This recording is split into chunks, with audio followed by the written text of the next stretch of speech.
Perkenalkan, nama saya Aulia Nurul Azizah dari 12 IPS 3. WTO, World Trade Organization. WTO adalah organisasi perdagangan internasional yang mengatur perdagangan antar negara di dunia.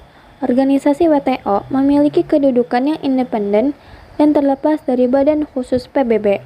Pembentukan WTO berawal dari perundingan putaran Uruguay pada tahun 1986 sampai 1994.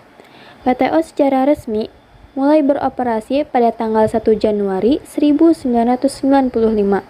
Pada awal terbentuk, WTO memiliki 154 negara anggota. Dan pada tahun 2020, anggota WTO berkembang hingga berjumlah 164 negara di seluruh dunia. Latar belakang didirikannya WTO, pemikiran untuk membentuk suatu badan tingkat tinggi yang permanen untuk mengawasi bekerjanya sistem perdagangan multilateral dan diarahkan pula untuk menjamin agar negara-negara peserta GATT mematuhi peraturan-peraturan yang telah disepakati dalam perundingan putaran Uruguay serta memenuhi kewajiban-kewajibannya.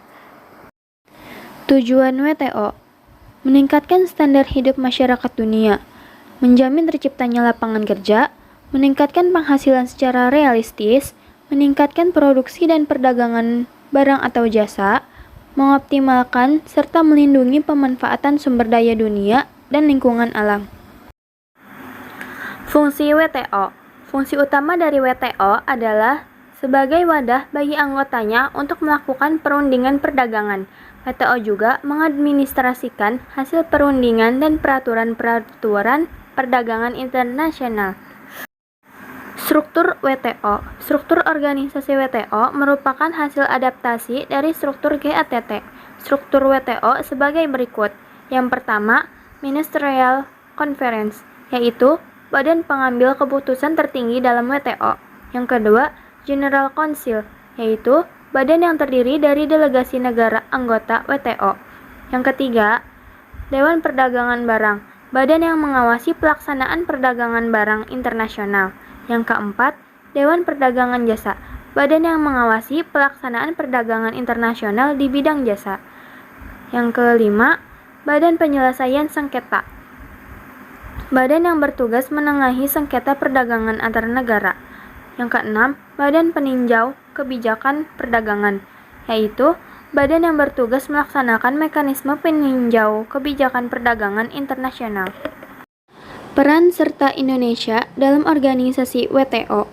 Keterlibatan dan posisi Indonesia dalam proses perundingan DDA didasarkan pada kepentingan nasional dalam rangka mendorong pertumbuhan ekonomi dan pengentasan kemiskinan.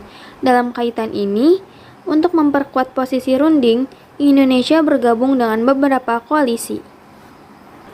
Indonesia juga senantiasa terlibat aktif di isu-isu yang menjadi kepentingan utama Indonesia, seperti pembangunan, kekayaan intelektual, lingkungan hidup, dan pembentukan aturan WTO yang mengatur perdagangan multilateral.